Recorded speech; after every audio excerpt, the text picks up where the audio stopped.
Hello, everyone, and welcome to our session this afternoon, COVID-19 and workplace-related legal issues. Before we begin, we'd like to address a few logistics. All attendees are muted and not on camera. Please enter questions via the Q&A box in the toolbar and not via the chat. Questions will be taken at the end of the session. This recording will be on Whova in the web app and mobile app. Discussions in this session are not for media use. Please contact VADA directly for more information. It's now my pleasure to introduce Mary Margaret Lemons, VADA trustee. Thank you so much, Sarah. I think that we have the most timely session given the events in the news in the past few days. So it is my pleasure to introduce Sharon Rennert, who is the senior member of the EEOC's ADA and GINA division. She developed the Commission's policy interpretations of the ADA and has worked on almost every ADA policy guidance and fact sheet issued by the Commission. She specializes in providing private and public sector employees with practical approaches to ADA compliance, and her expertise also includes helping individuals with disabilities understand their rights and obligations. Ms. Rennert is taking a leading role in developing the Commission's technical assistance materials on COVID-19, which is why we are so glad to have her with us today. She also wrote the EEOC's guidance on reasonable accommodations and offers particular expertise on the central requirement of the ADA. Ms. Rennert also played a key role in developing technical assistance materials on the Genetics Information Non-Discrimination Act. She received her law degree with honors from New York University School of Law and her BA degree from the University of California, Berkeley. So it is my pleasure and honor to turn it over to her so we can get started on what a timely topic we have, returning to the workplace during COVID. Thank you very much, and welcome to all of you out there. Let me start by saying that my understanding is the slide presentation will be available to people, so you don't need to try and take notes on things that are on the slides. You will be able to download them. Perhaps the most important piece of information in the whole presentation is what you see at the bottom of this slide, my email address. I am here to help all of you. Please don't ever hesitate to contact me if I can be of assistance. And I always want to reassure people that any communication with me is confidential. I do not tell anybody else at EEOC who contacted me, because that sort of defeats one of the purposes of my position, which is to be able to help you, so that you should feel free to tell me whatever you need to so I can help you. So let's start diving in to this topic. Let's go to the next slide, please. And as Mary Margaret indicated, very timely, because I'm sure everybody knows that last Thursday, the CDC put out new guidance on fully vaccinated individuals no longer needing to wear masks or stay physically distant, except with some very specific exceptions. And so this slide, I want to call to your attention the EEOC's primary COVID-19 publication. It is an online publication, What You Should Know About COVID-19, and all the laws enforced by the EEOC. So you see the link here. We do periodically update this document. I can't tell you when the next update will occur. Tell you there will be a new update coming. So I tell people, check it every week or every other week to see if there's an update. You know when things are updated because it's done as a Q&A. If you haven't seen this document, every question has a date next to it. If we add a new question or we revise an existing one, then you'll be able to note that what has changed. But what I have put at the bottom of this slide is the link to the guidance issued by CDC last Thursday.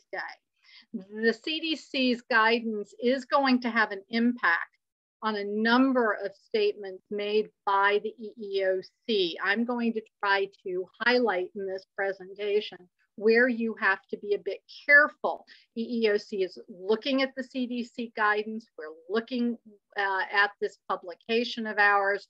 And so we haven't updated anything as of now. We have put a box on that page that mentions the CDC guidance. I think it provides a link to it, and that we are studying the impact of it. But we have not, it's just too soon for us to have made any changes. So anyone working in this area has to be cognizant of that new CDC guidance and how it may impact certain employment decisions that you are making. Okay, let's go to the next slide, please. I think it has been absolutely critical throughout the pandemic, and last week was a perfect illustration of it. Of these three, I don't know if you want to call them skills or approaches, but communication, flexibility, creativity, they've been touchstones for us. As someone who primarily works on the Americans with Disabilities Act, these have always been three traits that I think are critical, but never more so than in the last 14 months. And I like to put this up front because if one is very rigid and, you know, by the book, like, you know, here's my process and I don't ever change my process and I do things one way, it's not a good approach for dealing with the ADA to begin with, but it really is, that makes it that much harder to deal with the pandemic and to not be able, like, you know, I had to on Thursday on a dime start turning as we were reading about the new CDC guidance. So bear that in mind as we go through a number of topics today. Next slide, please. Okay, I moved this one up. This is not a slide I would normally do up front, but in light of the new CDC guidance, it takes on added importance, if you will. As we all know, CDC says if you're fully vaccinated, excuse me, meaning 2 weeks beyond your final vaccination, then the science is showing that really there isn't a need either indoors or outdoors to be wearing a mask, to be staying physically distant, to engaging in all those protocols we've become used to. But that potentially raises a question for employers. And by the way, the CDC guidance states that they're in no way dictating what workplaces have to do. They're not overriding what workplaces choose to do. So that's in the CDC guidance. But one question that may come up is one actually EEOC has already answered even before the CDC guidance. Employers are free to ask employees if they are fully vaccinated. Now, WISC, as you can see on the slide, stands for What You Should Know About COVID-19. That's the publication I mentioned on the second slide. You have a link to it. And question K3 says that employers may ask for proof that employees have received the COVID-19 vaccination. Now, EEOC is not telling employers you have to do it. It's simply saying nothing in the ADA prevents employers for asking for proof. And if you can ask for proof that one's been vaccinated, you could also simply ask the question, have you been fully vaccinated? That would be permissible as well. The reason EEOC stated this is, I am assuming, a certain level of knowledge about the ADA. People were concerned whether that would run afoul of the ADA's requirements on asking disability-related questions. And EEOC in K3 says it's not a disability-related question to ask for proof if you've been vaccinated, or even to ask the question, have you been vaccinated? So in terms of ADA, an employer is free to choose, but it's a choice employers are making. So if an employer wants to kind of find out, all right, before we say to people, you can take your masks off, you know, CDC said it's fine if they're fully vaccinated, but we want to know who is fully vaccinated or who is not. Be careful about if you want to go beyond asking this question, because as the slide indicates, certain follow-up questions an employer might ask might be considered disability-related questions. And then under the ADA, an employer could be called upon to justify why they're asking disability-related questions. The ADA regulates the ability of employers to do that. Next slide. All right, as long as we're on vaccinations, let me very quickly, and again, you have access to these slides. A lot of media reported that EEOC has said, employers, you can go ahead and require your workers to be vaccinated. And that's really not true. That's not what EEOC said, and for good reason. The EEOC's involvement in COVID-19 vaccinations is actually quite limited. It has to be, what are the vaccination issues that intersect with the laws we enforce? So we are not OSHA, we are not the CDC, we're not the FDA. It's not for EEOC to be telling employers, yes, you must have your workers vaccinated, or generally, no, you can't. Rather, it's how does it even come up? How does it implicate our laws? So let's walk through this in terms of, again, the primary law here is going to be the ADA. If employers require, that's a big if right there. If an employer chooses to require, it wants its employees vaccinated, that's a qualification standard you're establishing. And if in response to that new requirement by an employee says, hey, I can't be vaccinated because I have a disability that doesn't allow me to be vaccinated, then under the ADA, for that employee, the employer has to show that this requirement is job related and consistent with business necessity. Well, that implicates the ADA's direct threat standard. How do we get there? Well, why do we even care about vaccinations? What's the point of them? Protect health and safety. And under the ADA, any health or safety concerns implicates the direct threat standard. So this means that what the employer is focusing on, if an employee with a disability can't be vaccinated, would that employee going around my workplace unvaccinated pose a direct threat either to themselves or to other people if they remain unvaccinated? All of this, as you can see, is in the WISC. Okay, so you've got that cite to the relevant question. Next slide, K5 is the question. Okay, direct threat, it's individualized. Okay, so you're going to make an individualized assessment about this one particular employee. And like most things in the ADA, it always comes back to reasonable accommodation. If you find the employee would pose a direct threat to self or a direct threat to others, a high standard to meet, but if you meet it, are there reasonable accommodations that would either eliminate the direct threat or at least bring it down to a pretty manageable level? So to take an obvious kind of reasonable accommodation, if this person could perform all their essential functions from home, there's my reasonable accommodation. I'd get them to telework and have them probably continuing to telework. It's probably what they've been doing. So they're not even in my workplace. And if you're not in my workplace, you can't be exposed to anybody and you can't transmit anybody if you end up with COVID-19.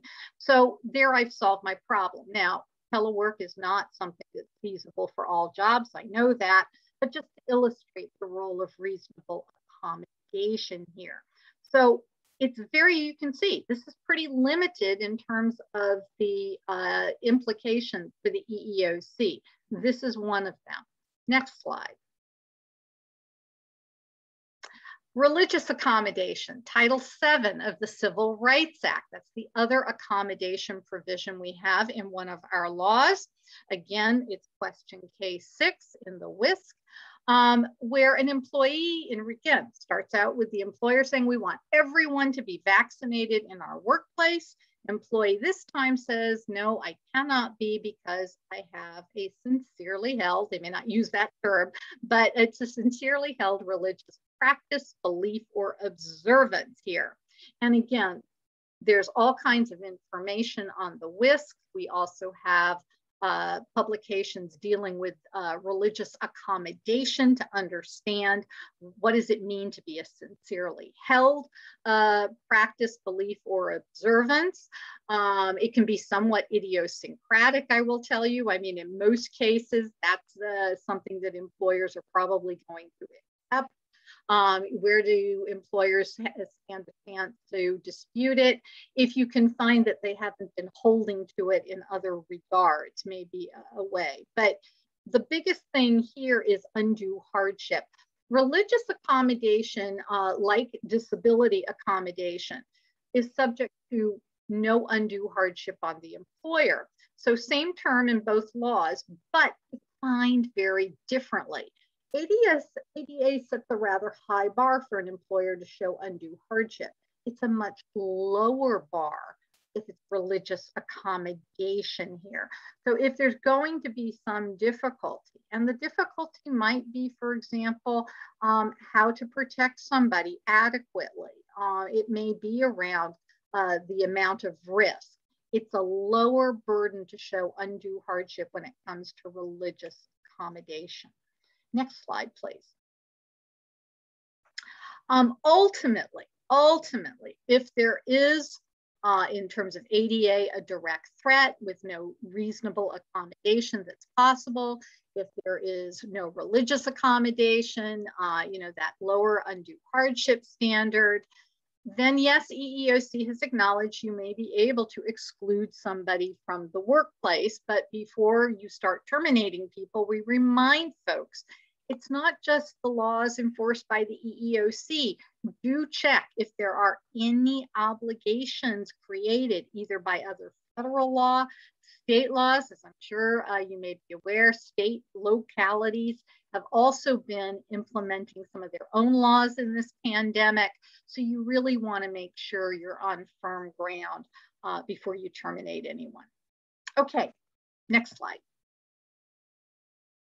All right, let's go to another area that has been impacted by last week's announcement by the CDC. If you're reopening a workplace, then you may be considering having some inquiries and even medical exams before you allow people in. Again, with the idea you want to keep your workplace safe.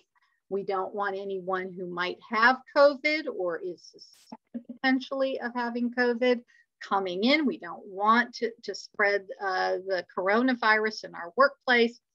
So EEOC said up front, here are all kinds of questions that employers are free to ask everybody before they come into the workplace. Now, again, the foundation is the ADA's regulation of all employees, not just those with disabilities, all employees, in terms of an employer's ability to ask disability-related questions or require a medical exam. Someone's temperature is a medical exam. So again, it's that standard, must be job-related and consistent with business necessity. Well, throughout almost all the pandemic, EEOC simply made a decision on behalf of employers, if you will. Yeah, we don't think you have to do an individualized assessment. Somebody with COVID-19 coming into the workplace, yes, that person could pose a huge risk. So we said, here's all these things that employers are free to do. But with last week's CDC guidance, that's a bit called into question. If you go down towards the bottom of this slide, and it talks about the ability of employers to administer COVID-19 viral tests. Those are the tests to determine, do you have COVID-19? The CDC guidance last week specifically states that those who are fully vaccinated should not be subject to routine COVID-19 viral testing. They say it's a bit different if someone who's fully vaccinated has symptoms of COVID-19 or has been known to be in close contact with someone who has been diagnosed with COVID-19. But generally, as some employers were doing, is before we let you into the workplace, maybe we do it every day, maybe we do it every Monday, maybe we do it the first time you are coming into the workplace, but we subjected everyone, or would subject everyone coming in the door or just before they come in the door, to a COVID-19 viral test. Well, after last week's CDC guidance, very unclear you can still do this. So I point this out because if you go to our WISC A6, you're going to see what you see here on the slide. Yeah, you can do viral testing.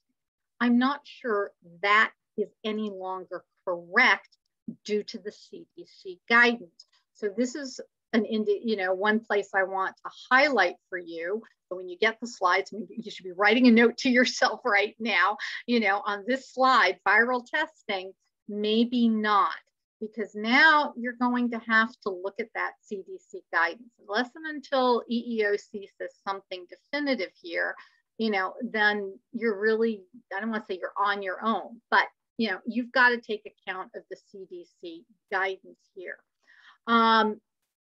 Notice in the middle of the slide, it's important sometimes how you word things. Asking about whether an employee coming in the door, do you have any family members with COVID? That's illegal, not under the ADA, but under GINA, the Genetic Information Non-Discrimination Act. Wording is important. You do not get to ask about an employee's family members. That's a violation of GINA.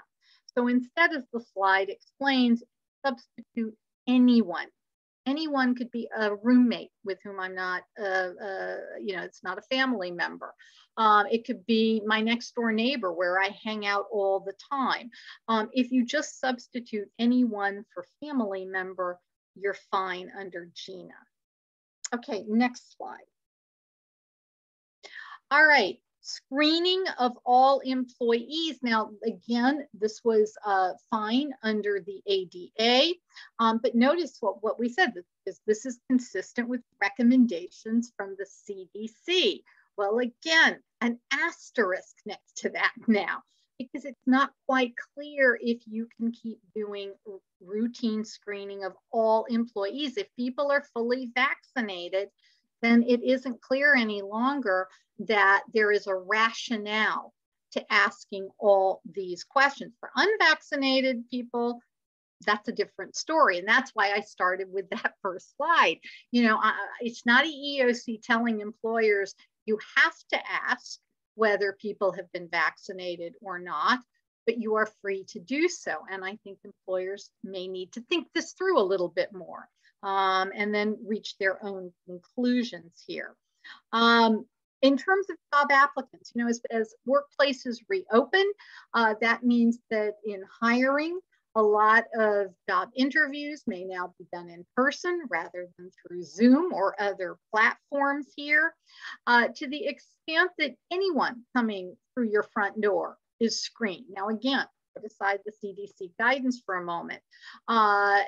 Can we ask job applicants, because generally under ADA, employers aren't supposed to be asking job applicants disability-related questions. And here what the EEOC has said is that not only, you got to be careful if it's really something that can be done post-offer, but to the extent that any visitor, it's not just employees, anyone coming through our front door, we wanted to do a health screening, then you could treat an applicant in that case like a visitor and subject them to the health screening. If you're not doing that at all, people just get to come in, then what you see at the bottom of this slide, then any kinds of questions have to wait per the ADA until the post-offer period. But if everybody coming through that front door, so an applicant's coming in for a job interview, they have to go through our health screening, then yes, that is permissible to do. But again, you got to think about that CDC guidance now for all people coming in. Should we really still be doing it for everyone, or do we have to make it more particular to those that we find out are not vaccinated or fully vaccinated? Next slide. Confidentiality. If we're going to get medical information, well, that triggers the ADA requirements on confidentiality. And this slide tells us all kinds of information related to COVID. All medical, it is all therefore subject to the confidentiality provision, meaning it does not go into someone's personnel file. You can keep it with other medical files that you have. You've got to treat this carefully. It means supervisors and managers are not automatically entitled to such information. You really have to think through, if you want to give it to them, why? What purpose does it serve? What role is the supervisor or manager being in? And one of the things that EEOC noted early on is a lot of employers set up kind of a management committee to handle, for example, if we learn someone has COVID, we want to trace where they were in the workplace. We want to potentially alert those who might have come into contact with someone we now know has COVID. And rather than put that responsibility on one person, they created a kind of committee or a team. And EEOC said, if that's what you did, and again, not us micromanaging, you can choose any method you want, but if you chose that approach, it would be okay to share the name of an employee who has COVID with every member of that committee or every member of the team, because they can't carry out their responsibilities if they don't know who the infected employee is. So you wouldn't violate the confidentiality provision in that case. Now, at the bottom of the slide, something else equally important. If you do have somebody who's been infected, you do want to let people in the workplace know, okay, maybe you also have come into contact with this person, but how can we, narrow it down so that we're really trying to reach the people who are most likely to have potentially been infected? The easy way you can think is, I'll just tell them, if you came into contact with Sharon, then you might have been exposed to COVID-19. You can't do that. That would be a violation of the confidentiality provision.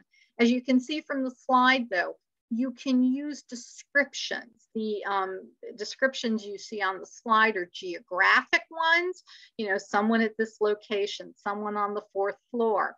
Also, you can use temporal descriptions. The employee who we've learned has COVID-19 was in the workplace between May 1 and May 5. So anybody who else was in that workplace, or, between May 1 and May 5 on the 4th floor. So you can use those kinds of descriptions.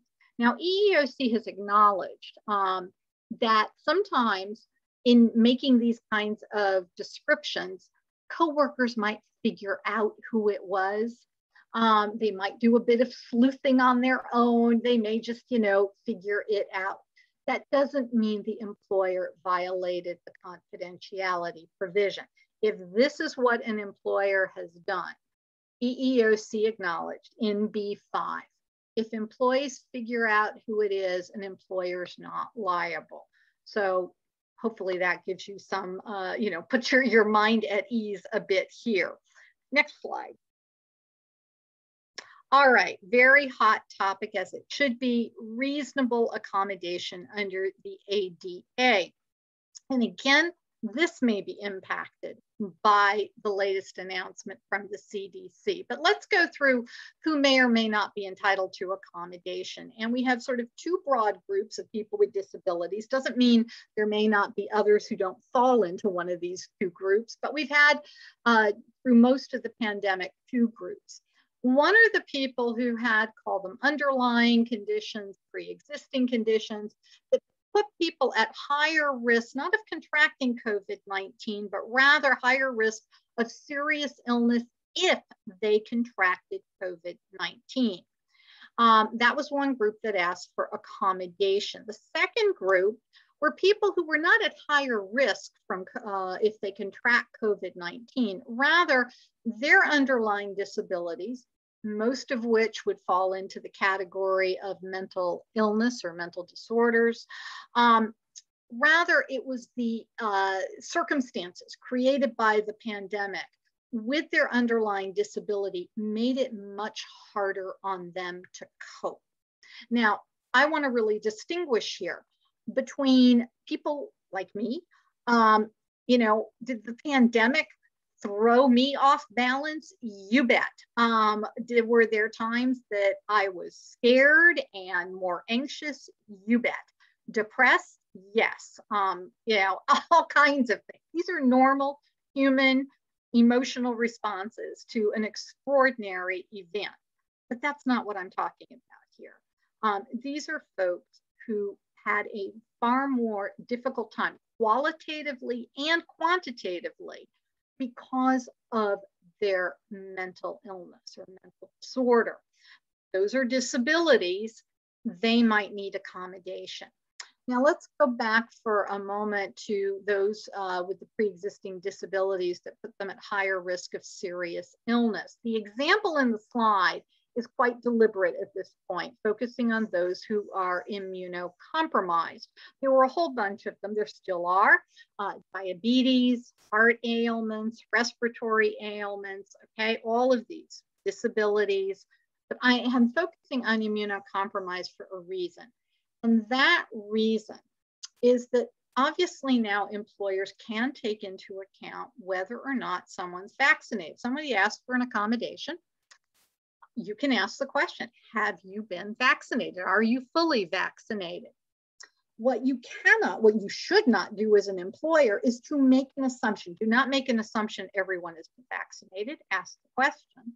But also what we are concerned about at EEOC is a lot of employers have viewed vaccination as, it's the panacea. You've been vaccinated, you no longer need accommodation. Yes, before a vaccine you did, now you're vaccinated. So they literally are like turning them down because, you're vaccinated, no, we don't have to listen to you, we don't have to engage with you, we're done. And I'm pointing out people who are immunocompromised. Why? Because it is known that vaccines are not as effective for this group. You can be immunocompromised in a couple of ways. One way is the disability itself may impair your immune system. A second way is not the disability directly impacts your immune system, rather certain treatments impact the immune system. Cancer is a good example. There are cancer treatments that are going to impair a person's immune system. So in either indication, you're covered by the ADA, you got a disability, you're immunocompromised. From everything we're hearing at EEOC, these people can be vaccinated. They're not prevented by the fact they're immunocompromised.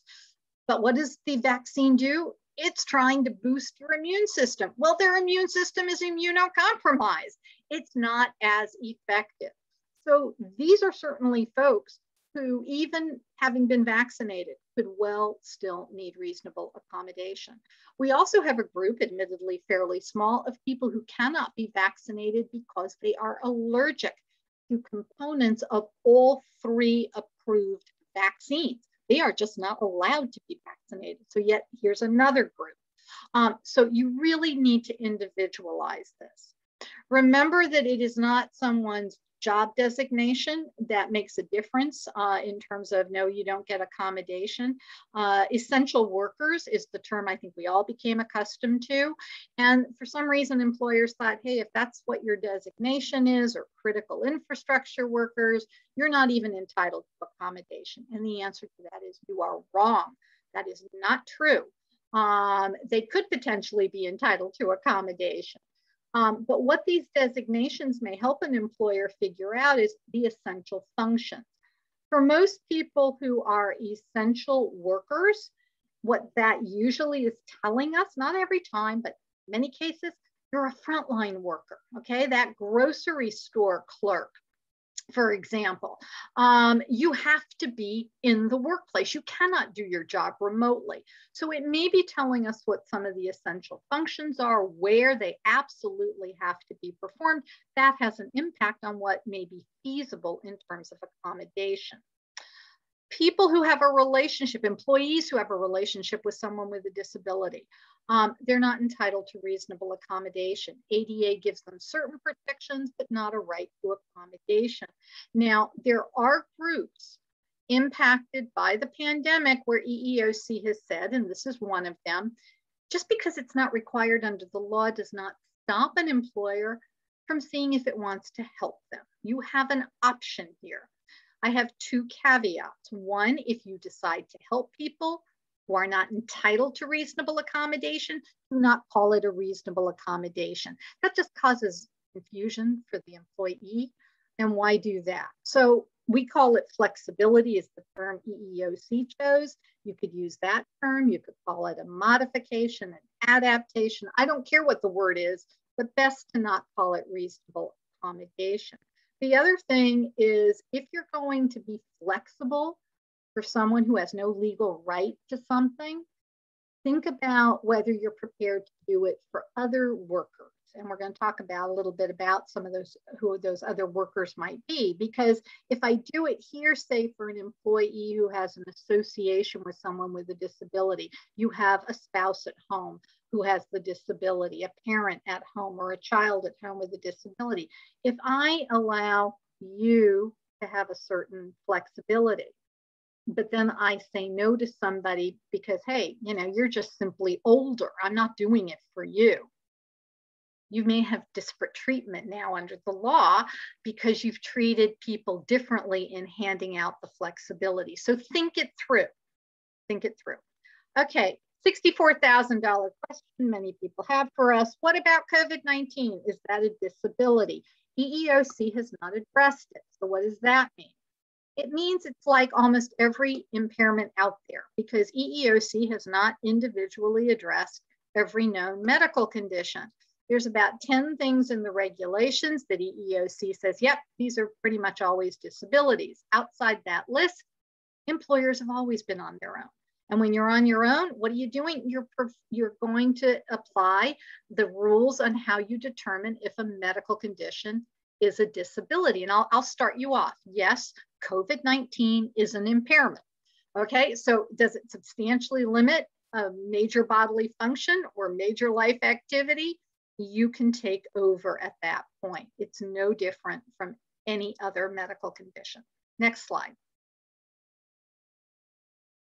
Okay, the usual reasonable accommodation rules are still all here. It has to usually start with an employee making a request to the employer. Remember that there's this interactive process, okay? Unless it's so incredibly obvious what it's, you know, it's a disability, what you need, we can do this, no hardship. The interactive process is there for employers. It's there to help them gain the information they need to make an informed decision. And so again, after the fact that we now know many people are vaccinated, not everybody, that may be a question that's quite relevant to be asking. Also in light of last week's CDC guidance. So do use that interactive process. Undue hardship, EEOC acknowledged that because of the pandemic, it may be in certain circumstances a relevant thing to be raising for undue hardship early on in the pandemic. For example, when supply lines were totally cut and people could not get things they needed to give to employees with disabilities. Well, that's beyond your control, you know, and so what might pre-pandemic have taken 2 weeks to get, well, now we're being told we may not get it at all, or it may be months away. Well, that's undue hardship. Doesn't mean you won't eventually get it. You communicate that to the employee, but that was something early on in this pandemic EEOC confronted. Now, you do have to show that there really is a problem. You can't just say, oh, undue hardship, we're in a pandemic. EEOC never said that. And, you know, a lot of supply lines recovered. So things that we needed, we got. We aren't having any more delays. So you really have to make sure that you have the underlying facts to back up undue hardship. Next slide. All right, the types of accommodations here, really very, very broad. You know, through a lot of this pandemic, I was dealing with employers on accommodations in 30 years I'd never had an occasion to talk about, like wearing clear masks. If I'm talking to someone who's deaf and I'm wearing my mask and you can't see my mouth move, well, you know, then there's a real problem. So suddenly it was about getting these, you know, brilliant people who invent things, clear plastic masks. So, you know, people can lip read. Barriers, all those kinds of plastic barriers that went up, that can be a form of reasonable accommodation. Now with workplaces reopening, telework may come back into play as a reasonable accommodation. Let me say this about telework, that taking the approach that we're reopening our workplaces, we expect everybody there, no exceptions to this, everyone has to come in. And therefore, as people say, wait a minute, I want to keep teleworking as a reasonable accommodation. They may not use the magic words, they don't have to, but because of a medical condition, here's why I need to, here's why I'd like to continue teleworking. And we have employers who are just, no, not going to consider it. And how do we know? Because we're getting the charges of discrimination. I'm not usually one to make predictions, but here I am making predictions. This is going to be huge. EEOC is already getting a lot of charges on this. The inquiries, this is right up there in the top 3 of inquiries we are getting. Now, again, CDC guidance last week may change some things, but it is so important to recognize a request for accommodation, treat it individually, do not want to say everybody has to come back.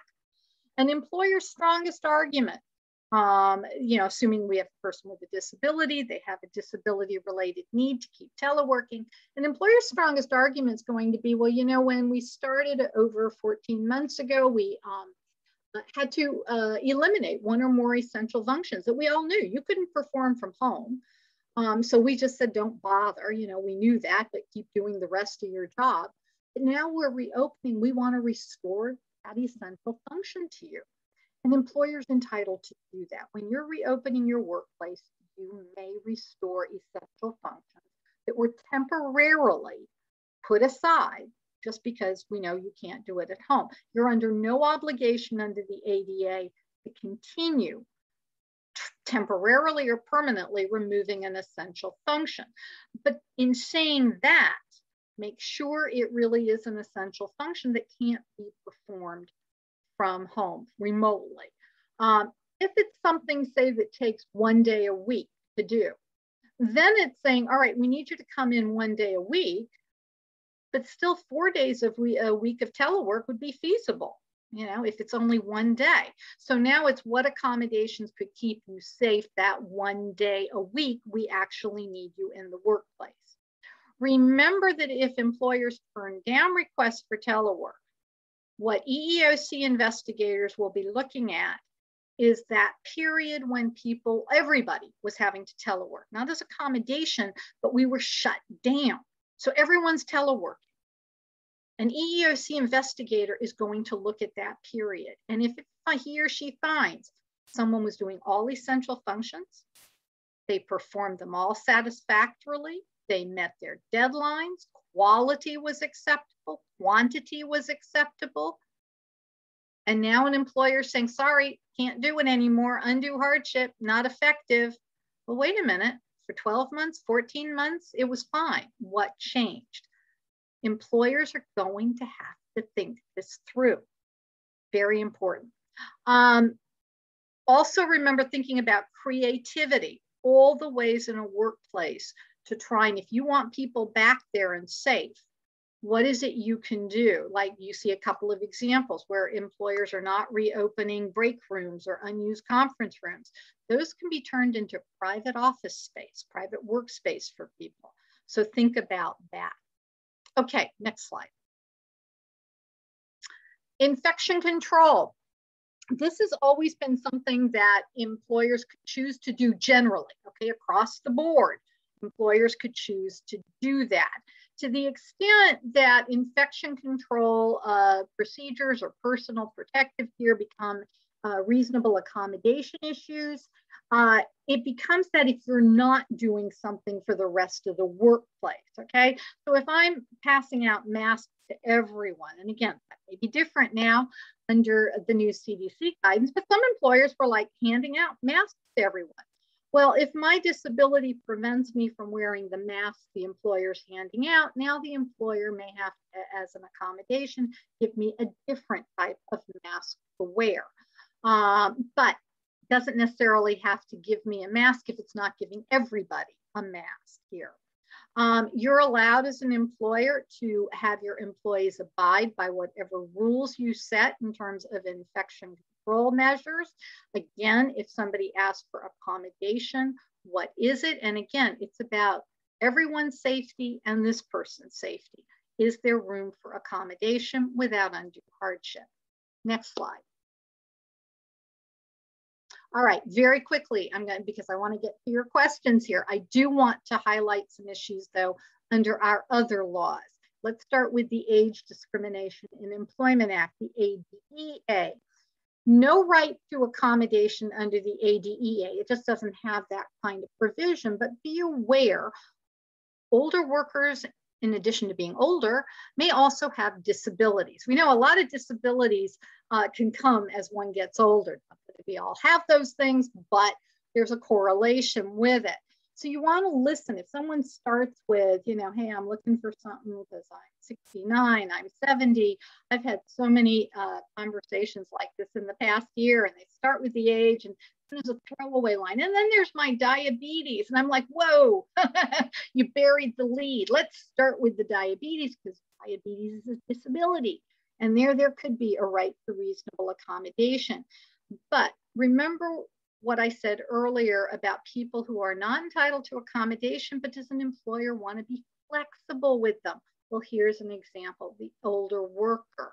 But again, that caveat about don't call it reasonable accommodation, number one, but also if I'm giving it to one group and then I turn around and I tell another group who wants that same kind of flexibility, then I may be violating a disparate treatment requirement under one of these laws. So be a bit careful, think it through.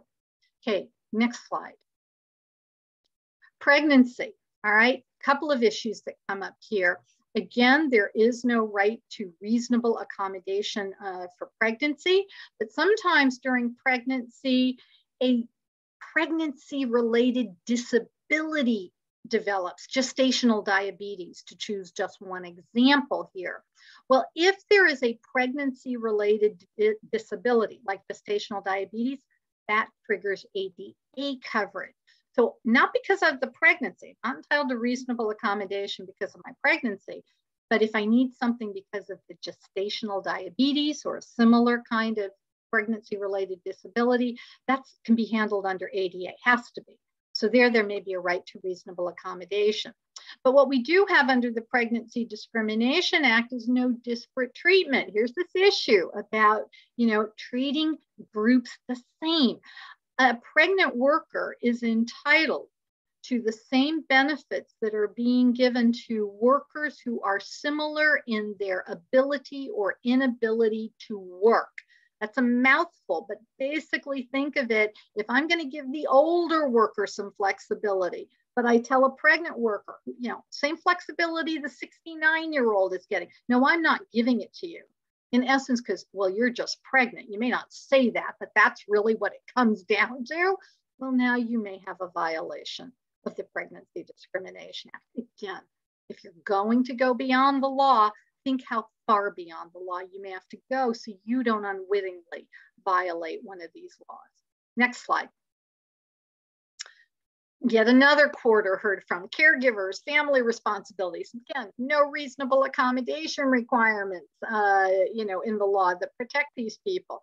But again, you don't want to unwittingly, and I certainly hope not intentionally, engage in some form of discrimination, as the example shows. You know, we're going to help our female employees. We're going to give them certain benefits and flexibilities in terms of caregiving, because we all know it's the women anyway who have to do most of the caregiving.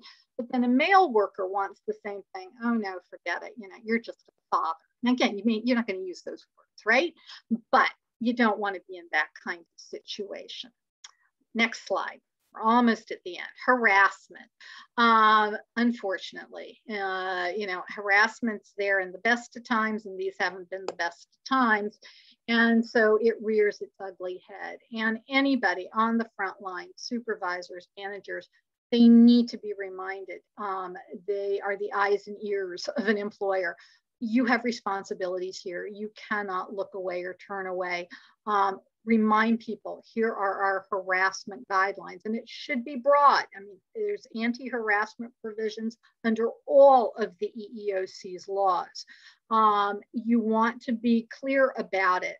You want to think about it. I always think it starts at the top, meaning it's got to be shown that leadership takes this seriously and will not tolerate harassment at all based on any of these protected characteristics.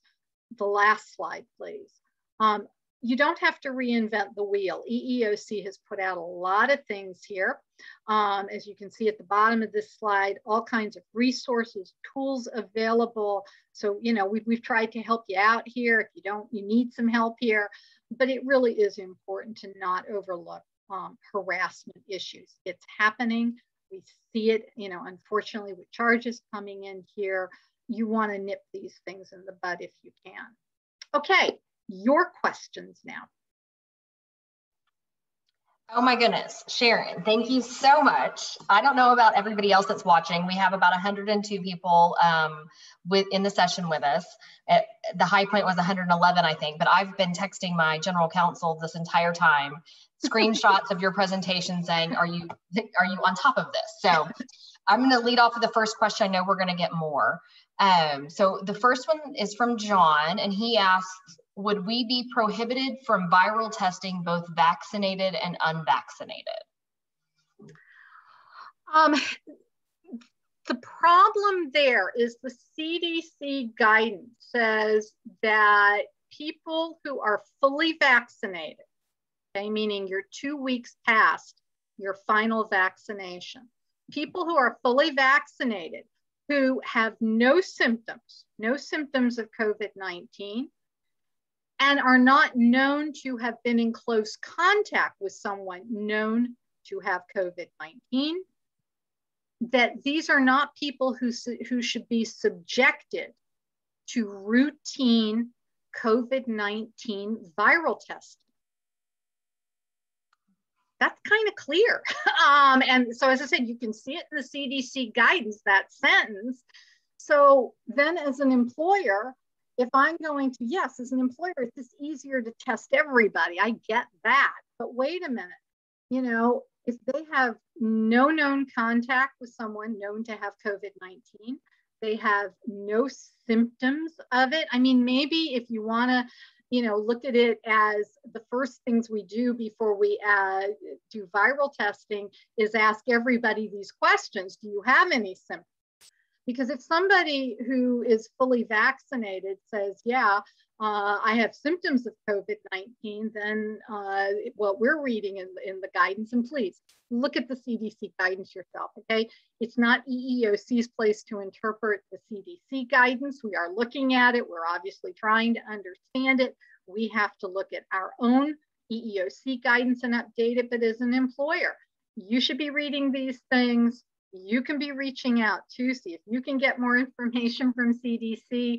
But I think you'd have to start maybe by asking everybody, do you have symptoms? Then if they have symptoms, well, that seems to open the door to viral testing, whether you're fully vaccinated or not. But I would caution employers about just doing viral testing of people, you know, we're just going to treat everyone the same. That may run afoul of the CDC guidance. And if it does, and again, I want to emphasize, why should you care in terms of EEOC? Because if you're challenged on that viral testing, and now it's after May 13th, then EEOC would have to look at the CDC guidance as a foundation. Are you able to do it? Again, EEOC looks at CDC guidance as well. We have throughout the pandemic. Great, thank you so much. And I do want to let all the attendees know that Sharon's PowerPoint is on Whova on the session page in the agenda. So you can download that and share it with your staff at the housing authorities, because I know that this is such a hot topic. My staff is literally crafting notices right now to send out based on last Thursday's guidance. So any more questions?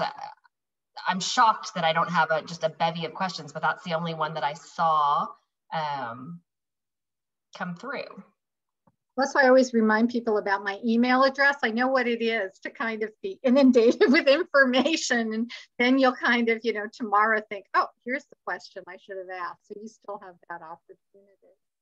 No, I think that's great. And I think that's kind of one of the issues is how much information do I want, especially related to people being vaccinated? And that's, I think people are struggling with that as we go to this no mask required for vaccinated people. Let me put in a plug here in terms of a role employers can play in terms of encouraging vaccinations. A lot of employers up till now, we know, have not wanted to take the step and mandate them. But one thing that would certainly be a best practice for all the laws we enforce is employers can be very helpful in trying to get their employees reliable, objective information. We can all sit here and say, yeah, but everyone knows where it is, but you'd be surprised how many people don't. And it never can hurt to kind of put that together to make it easier for your employees. The more an employer is able to, here are the numbers locally to find out, where you can go get vaccinated. Here's the information. Here are the common questions. Obviously, the CDC puts out a lot of information. Local public health authorities, wherever you are, has this information. But it's one of these things that if you're trying to see about getting, encouraging more people to be vaccinated, it can't hurt. Employers that want to be sort of good community citizens, it is something you can do. Absolutely. We have a question that came through. In light of the new CDC guidance, what are your thoughts on employees asking other employees about vaccination status for masking purposes? Employees can do whatever they want. Remember that our laws regulate the actions of employers. Okay, it makes a big difference who's doing the asking. So an employer asking, and again, that's why I started that early on, the third slide, I think it was. Employers are able to ask their workers, have you been vaccinated?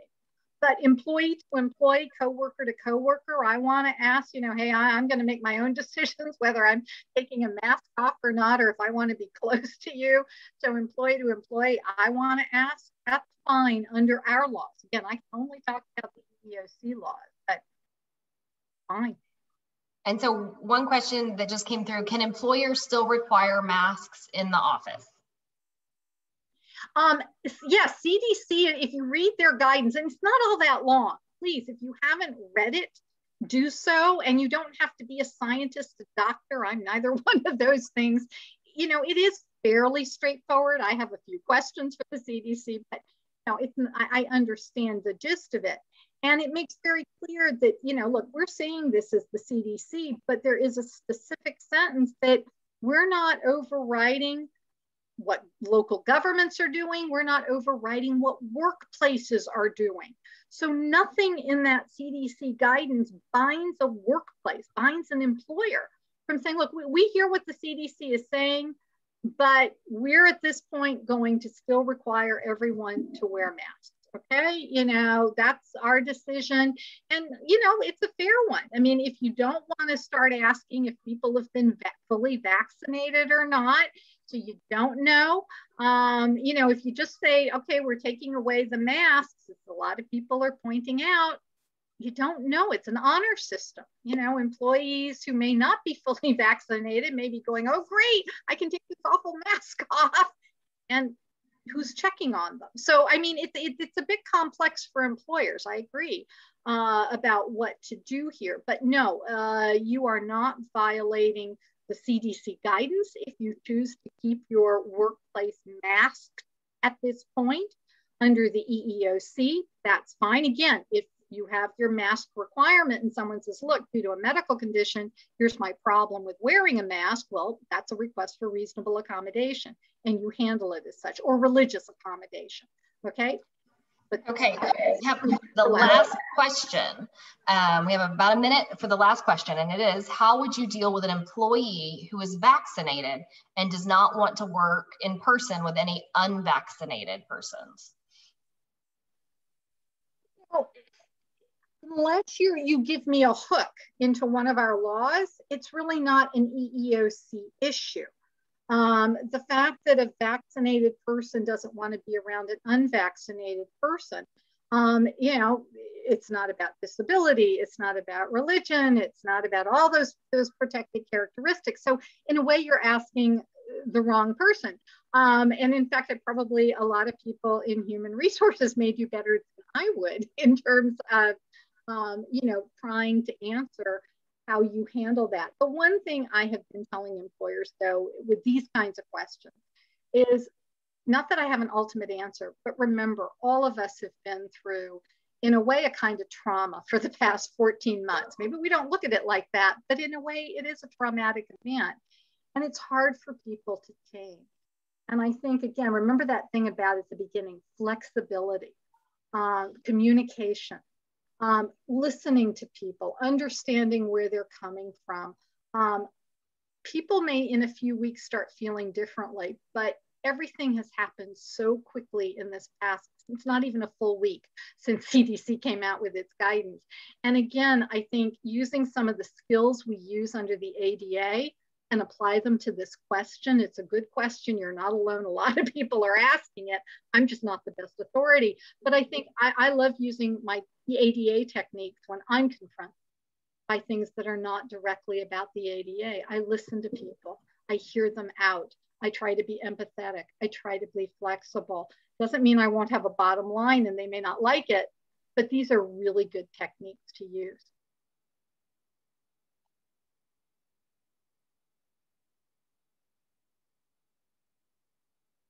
Thank you so much, Sharon, for sharing all of this really critical information with us. We sincerely appreciate it. And thank you to Mary Margaret Lemons for moderating and introducing here today.